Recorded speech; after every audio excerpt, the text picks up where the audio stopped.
Hey guys, it's Tim and this is Wrestling Unlimited as it's Friday and tonight was Friday Night Smackdown. As far as tonight's Friday Night Smackdown does go, I really appreciated all the things they did on tonight's show. That's a weird word to use. And let me fix my camera.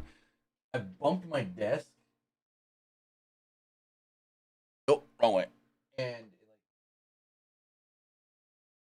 the opposite way I wanted. There we go. All right. So we're good now. As far as tonight's SmackDown does go, I thought it was a pretty good episode of SmackDown. I'm just going to say it. I kind of liked the end, but not a whole lot because I thought it could have been better. And then the whole Cody coming out and Sammy sneaking in. Like, we've seen that already. But we got some good stuff on this show, like with Charlotte and Rhea. We had some good stuff with Dominic and Rey. And boy, don't even get me started. Why is Rey going into the Hall of Fame? Why is Rey Mysterio going into the Hall of Fame? And my camera's still not right. Because it's kind of like sideways a little. Anyways, here we go. So why is Rey going into the Hall of Fame? That's my big question. Rey Mysterio going into the Hall of Fame is odd. Because it's like, is he retiring? Is this Dom match at WrestleMania his final? Is he ending it there? Is he just like, oh, I've wrestled my son, I'm done. I'm good to go. I don't know. That's the big shocker of the night is, what the hell is Rey doing going in the Hall of Fame this year? You know, I get it. They're in L.A., 2 hours from San Diego, 2.5, depending on what part of L.A. and San Diego you go to. Maybe 3 with traffic. They're less than 3 hours from San Diego. Anyways. So it makes sense because when's the next time they're going to be in Southern California for a WrestleMania? But it's like, that's the wrong sentiment. But it's like, oh man, why is Rey going in? It makes no sense unless Rey is retiring at this year's WrestleMania, unless he's hanging it up. And maybe he is. We'll have to wait 3 weeks to find out. But with that, guys, I want to say thank you if you're watching live. Twitch.tv/PWU Unlimited, or if you're watching or listening later, whether that's YouTube.com/Pro Wrestling Unlimited or podcast services all around the globe like Stitcher, Spotify, Google Pod, Apple Pod, Anchor, iHeartRadio, and so much more. Remember, if you're watching live on Twitch, you can help us out a couple of different ways. You can either help us out by hitting that donate button down below or by donating Twitch bits in the live chat. Also, remember, you can help us out by subscribing to the channel one of 2 different ways. You can either subscribe with a tiered subscription, or you can subscribe with Amazon Prime. Because remember, if you have Amazon Prime, then you have Prime Gaming. Prime Gaming gives you a lot of cool things like free games, free stuff for games, and they always give you 1 free subscription to any Twitch channel you want to subscribe to throughout the month. And I'd greatly appreciate it if you did right here, Pro Wrestling Unlimited. Also, remember, if you're watching on YouTube, you can become a channel member.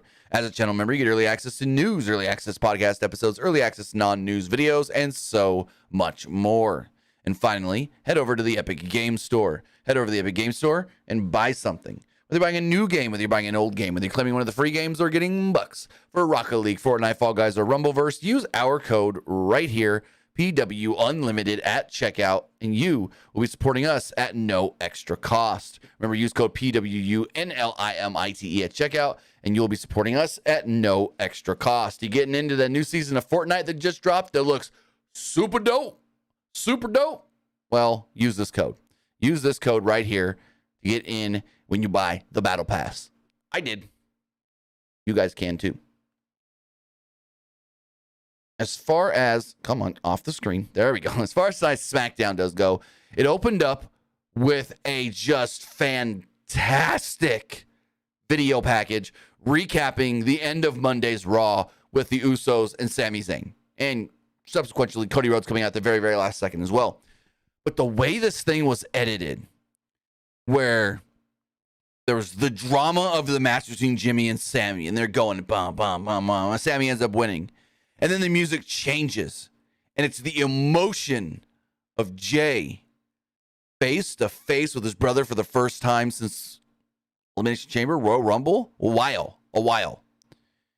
And the music changes, and we're supposed to feel emotional, and I start to get emotional, and then Jay leaves the ring, and he goes over to Sammy, and I choose you, and they hug, and all of a sudden, poof, what we didn't see on Monday, or most didn't notice, was the camera caught Jay go like this to Jimmy. Not the camera they were on, so we may have seen it off in the distance, but we weren't supposed to just know it. And then super kick. Holy schmoly. We then get the whole thing where they throw Sammy in the ring, they beat down Sammy, Cody comes and makes a save. But this video package, whoever edited this video package, give that motherfucker a raise. Give him a raise, because that was great. Jordan, we've already talked about that on the channel multiple times. So the show opens up, and we get the Usos showing up in the rain. They get out of their car, and they're greeted by the tribal chief. They're like, hey, OG, what's up? And Jay's just, where's the tribal chief? And before he says anything, well, doesn't actually say anything, he just hugs Jay. And Jay's like, all right, cool. But when you find the tribal chief, tell him I'm looking for him. So my whole thought was, okay, Roman's going to be on the show. They advertised Roman for this show.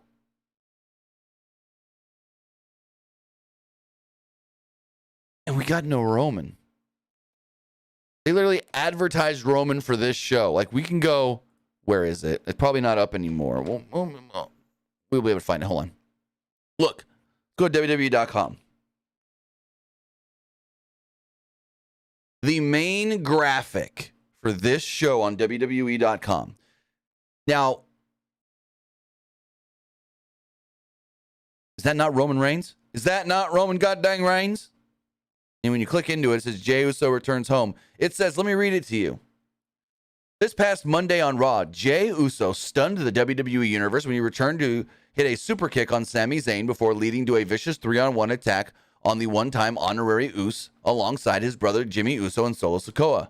Now main event, Jey is coming home to SmackDown. Will he be granted with rousing fanfare by undisputed WWE Champion Roman Reigns? Right there. Will he be granted with fanfare by Roman Reigns? So is that saying, is Roman on the show or not? We don't know. After weeks of Jey being absent from the bloodline, the head of the table made it clear last week that time is running out. Even saying that if Jey didn't return to SmackDown tonight, Reigns was going to blame Jimmy. Now that Jey has picked a side, he will be welcomed back into the bloodline. Find out more tonight. Like, that really makes me think, okay, Roman was supposed to be on the show. Roman, is he going to be accepted and greeted with fanfare by the tribal chief? But no tribal chief. No tribal chief. What the hell? You don't advertise Roman and give us no Roman. Jesus Christ. Jesus Christ. Anyways. So he basically just told Heyman, hey, when you see the tribal chief, let them know I'm here. Again, making me think Roman's there and they were going to speak.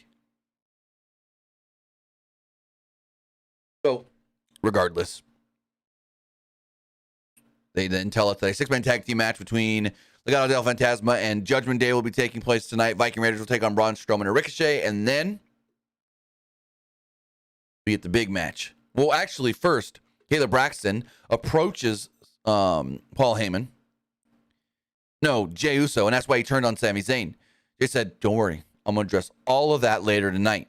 Jimmy then told her, ask Code Rhodes why he's getting involved in our business. So we then have the five-way for the shot at the Intercontinental Championship of WrestleMania. It was Drew McIntyre, Sheamus, Karrion Kross, LA Knight, and Xavier Woods.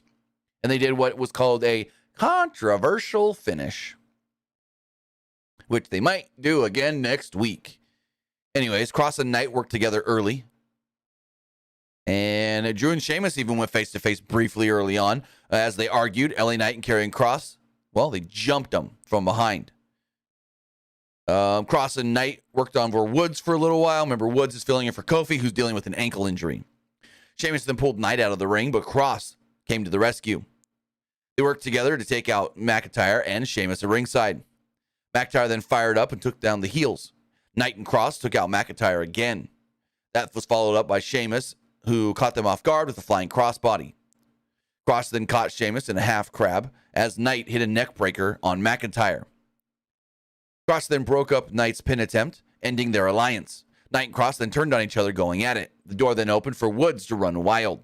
He then hit the flying elbow on Knight, but everyone broke up his pin attempt, like everybody.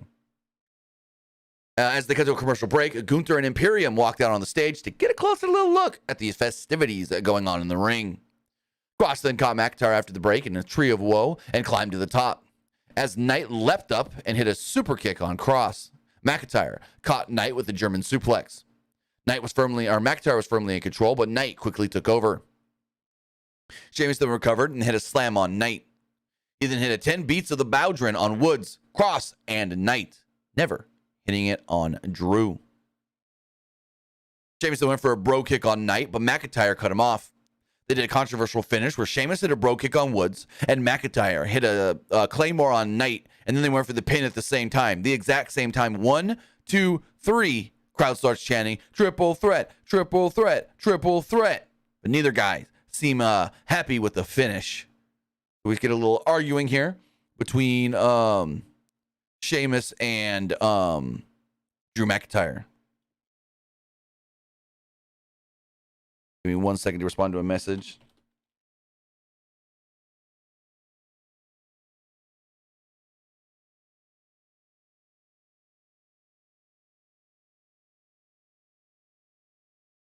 So, go to the back. Kayla Braxton interviews Paul Heyman. She wanted insight into Jey Uso's decision to turn on Sami Zayn. Heyman wasn't listening because he was distracted by Cody Rhodes. Rhodes was the only person he wanted to avoid standing across the ring from Roman Reigns. He's like, yeah, me and Roman, we talk. Whenever there's the challenger, we say, do we want to be like gangsters and get in their mind? Or do we want to play it cool and be very nice to them? Well, Cody Rhodes is somebody I never wanted to be standing across from us. He said they're going to make Cody confront the truth and his past. After Rhodes loses the WrestleMania, he has to pick the time and place to acknowledge the tribal chief truthfully.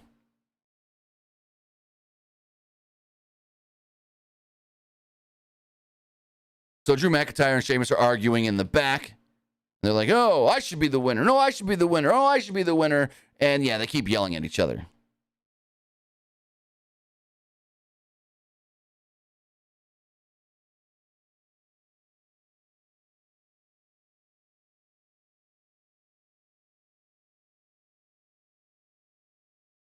Give me 1 second.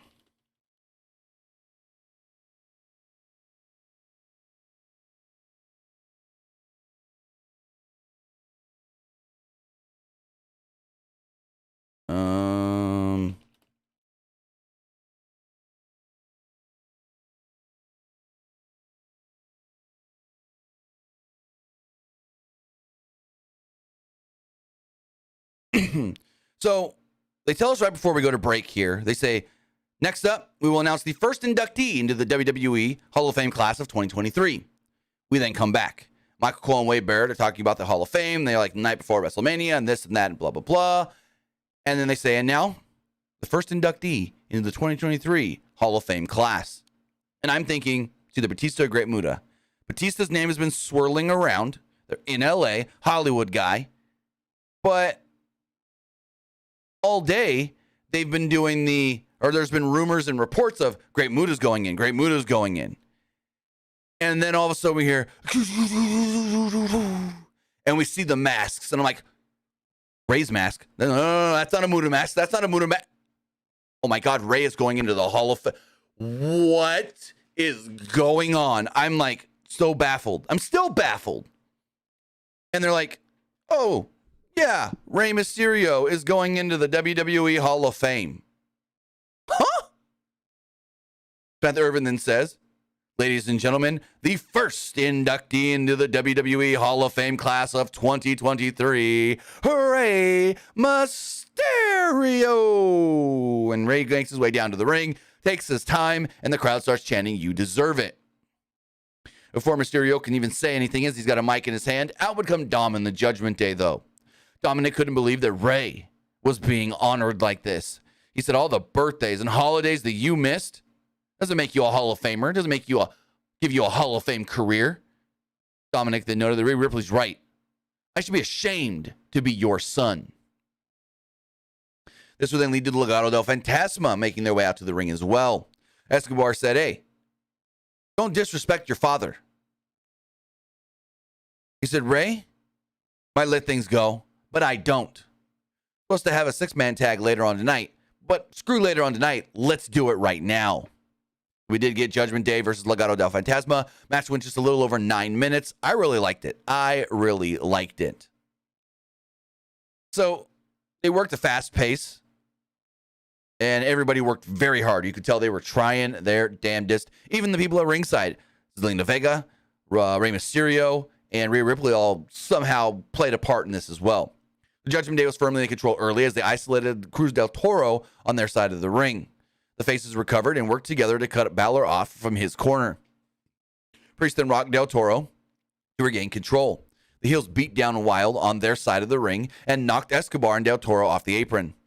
After a commercial break, Escobar ran Wild on Judgment Day. Wild then avoided Priest and caught him in a dropkick. Escobar and Del Toro hit a double suicide dives on Balor and Priest at ringside. Zelina Vega then tried to jump off the steel steps and give a Hurricane Rana to Rhea Ripley when Ripley would catch her and instead throw her into Escobar and Wild.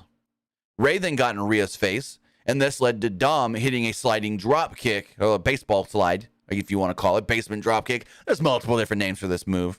On Ray at ringside, he then kind of healed it up a little bit before Del Toro had Dominic basically beaten with a roll-up. The referee got distracted by Ray trying to jump in, which I don't understand this. This made no sense. If Cruz del Toro has the pin on Dom and Ray at the same time doesn't want to touch Dom, why is Ray getting involved? Why is Ray jumping in and distracting the referee? This right here didn't make sense to me because Ray's whole thing is, I won't touch my son. I won't fight my son. I won't lay hands on my son. So why were you jumping in the ring when Dom not accidentally, he did it on purpose. When Dom drop kicks, basement slides Ray should have just, why'd you do that? Why'd you do that? Not jump in and want to go fight Dom. When moments later, it's, I won't touch you. I don't want to fight you. So that was a little weird. But this did lead to Priest jumping in and kicking the head off of Del Toro, allowing Dominic to get the pinfall victory. So after the match, Dominic gets on the mic and he's like, hey, can you guys just give me the ring? I'll be good. I just want to speak man to man, face to face, one-on-one with my dad. I want to speak with El Jefe. Jefe, get in the ring. Come on, let's go. I want to speak to you. Dominic's like, I still can't believe they're putting you in the Hall of Fame. The only Hall of Fame that you belong into is the Hall of Fame of deadbeat dads. In the end, Eddie should have been my father. Ray then tells Dominic, take that back. You don't mean that. Dominic says, hit me. You know you want to do it. Hit me. Ray's like, no, I won't. Dominic then charged at Ray, but then moved and fell out of the ring. Ray still won't fight Dom. Dom kept yelling at Ray, calling him a coward and saying, why won't you fight me? And this and that. And I liked this angle at the end. I really, really liked it. But it's like, how much more can we really stretch it out that Ray won't touch him? That Ray won't agree to fight him? Got 3 weeks till Mania, so 3 weeks? Charlotte Flair then approached Adam Pearce and was like, hey, I have a match. I'm on the road to WrestleMania. I need a little warm-up. He's like, you want to fight tonight? And she's like, yeah. He's like, all right, I'll find somebody. Next up, we had an 11-minute match. It was the Viking Raiders against Ricochet and Braun Strowman. The match was all right. I mean, it had a weird finish. The match itself was pretty good. It wasn't bad. Ricochet avoided a splash early from Ivar, allowing Braun Strowman to send Ivar and Eric to ringside. Strowman then launched Ricochet onto the Raiders as they cut to break. The Viking Raiders were firmly in control as they isolated Ricochet on their side of the ring. Ricochet then lost the slugfest with Eric, who knocked him out. Eric then got in Strowman's face with Ivar's help. Eric then knocked Strowman off the apron. Ivar then hit a running crossbody and a splash against the barricade. Eric then had Ricochet kind of in a pinning attempt, and Ricochet Eric and Ricochet went back and forth with pinning attempts. And Ricochet at one point knocked Ivar off the apron, allowing Eric to hit a sit-up powerbomb for a near-fall almost victory. Ricochet then fought back, and Strowman got the hot tag. He then ran wild for a little while on the Viking Raiders, and he sent them both to ringside. Strowman then tagged Ricochet, who ran over Ivar. He then went shoulder first into Eric with a shoulder tackle, but then Valhalla pushed him out of the way. Strowman then crashed into the announce table, and Valhalla caused a distraction. Ricochet at one point missed a 450, allowing Ivar to hit a spinning heel kick. He then followed this up with a spinning, flying splash and picked up the victory. For some reason, Michael Cole said it looked like Ricochet was in a trance from Valhalla. Like she put him in some sort of put a spell on him or something. I don't know. From the back, Imperium spoke with Adam Pearce. Gunther noted that there should only be one challenger for the title at WrestleMania.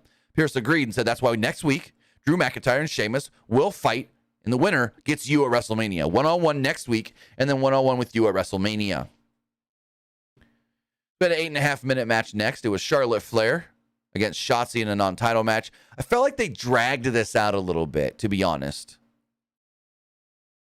So Flair and Shotzi shook hands and bumped fists before they locked up. Flair took out Shotzi with a shoulder tackle, and Shotzi briefly fought back as Flair rocked her with a big boot. Flair went for the figure four leg lock, but Rhea Ripley's music would hit. Ripley walked out and caused a slight distraction, allowing Shotzi to use a small package to get a near fall on Flair. After a commercial break, Ripley watched from ringside. Shotzi gained control with a top rope Hurricane Rana. Flair then rocked Shotzi with a series of chops, and she followed this up with a fall-away slam and a spear. Flair locked on the figure eight and picked up the victory. So after the match, Ripley gets in the ring, and Flair calls her a kid. She goes, "What's on your mind, kid? What's going on, kid?" Something like that. Ripley promised to take one thing that is the most important to Charlotte, and that's her title. She vowed to become the new SmackDown Women's Champion, as the crowd, for some reason, is giving her a what treatment. They're like, what? Regardless of it, I think Rhea did a good job ignoring it, but it kind of hurt the segment a little bit, to be honest. It really did. The crowd hurt the segment. Flair at one point then said she will outwork any male or female on this roster or in this business. Flair noted that Ripley could tear anybody apart except for her. So basically, she's like, "See you at Mania." She called her kid, even though she's only 10 years younger than her. So I guess maybe you could say kid. Ripley's 26, Charlotte's 36. So then we had the main event segment. It was the Usos coming out. It was good, but not great, because it's like we've seen this kind of thing already. Give me something different. And we got 3 weeks till WrestleMania. Yeah, we got Cody. We got the roller coaster, but no Roman. You would think Roman would be on every week for the last month leading to Mania, but no. Tribal Chief said, "I'm going to stay home." So the recap, Jay returning to the Bloodline this past Monday and all that stuff, and then Jay began addressing the big question of the week when the fans broke into a loud Sami chant. Everyone keeps asking, why did you betray Sami Zayn? Jay said, well, it's all about family. Helping out family. You help family when they're in a tough time, no matter what. No matter what you believe, you stick with family. Jay says he turned on because he had to. That Jimmy's his brother, his twin, and he will never go against his twin. He has to look out for him, as Jimmy will look out for him. Fans broke out into a Sammy's family chant. Jay said that the Bloodline's problems, they're all to blame on Sami Zayn. Jimmy then took the mic and claimed that they solved the Sami Zayn problem. Now they only got one more problem to deal with, and that's the Cody Rhodes problem. And I go, no, you don't. What? Huh?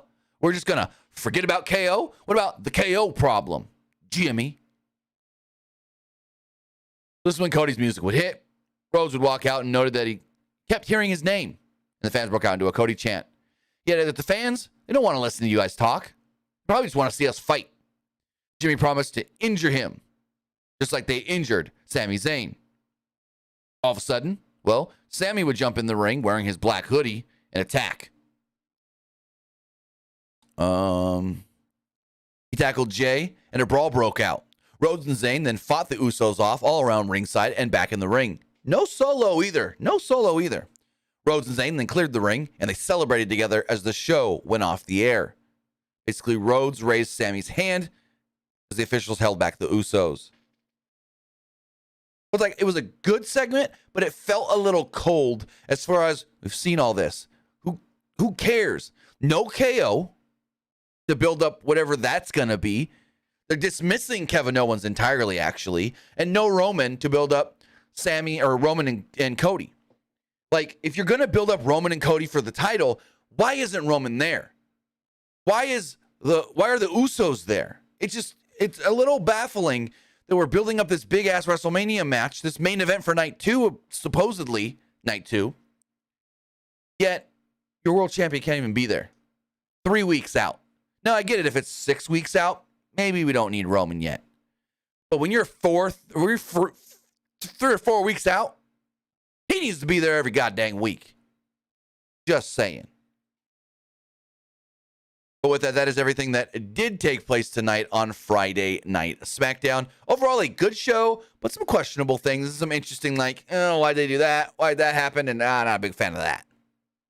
But with that, you know what I thought of the show. Now it's time to hear what you guys thought of tonight's Smackdown. Get the polls right here. Let's refresh all of these really quickly. So as far as the Twitter poll does go, if it'll load. Nope. Here we go. Twitter poll. 56% liked the show. 35% thought it was just all right. And 8% did not like it. Or as the YouTube community poll does go, 75% liked the show. 19% thought it was just all right. And 7% did not like it. From the comments here, this person says, great show. All matches were good. Except the tag match. Didn't like the LA Knight. The LA Knight took the... What? The tag match? Didn't like the LA Knight took the pin. What? What are you talking about, brother? Well, 2 people had to take the pin, and they weren't going to pin Cross. Person says, I loved it. Person said 8 out of 10. And and this other person says, thought it was a great episode. As far as the YouTube live poll does go, let's end that one right here. Twitch poll, 100% liked the show. And the YouTube live poll, 75% liked it, 21% thought it was just all right, and 3% did not like SmackDown. But with that, guys, there we go. That is Friday Night SmackDown. Overall, a good show. Wouldn't call it great, though. Wouldn't call it great. So with that, guys, I want to say thank you for joining me here. Twitch.tv/PW Unlimited or YouTube.com/Pro Wrestling Unlimited or on podcast services all around the globe like Stitcher, Spotify, Google Pod, Apple Pod, Anchor, iHeartRadio, and so much more. Remember, we will be back Monday. May not be live Monday with a wrap-up, maybe doing something different, but we will be live Monday evening for Monday Night Raw. So with that, guys, have a great rest of your weekend. See you next time. Have a good one, guys.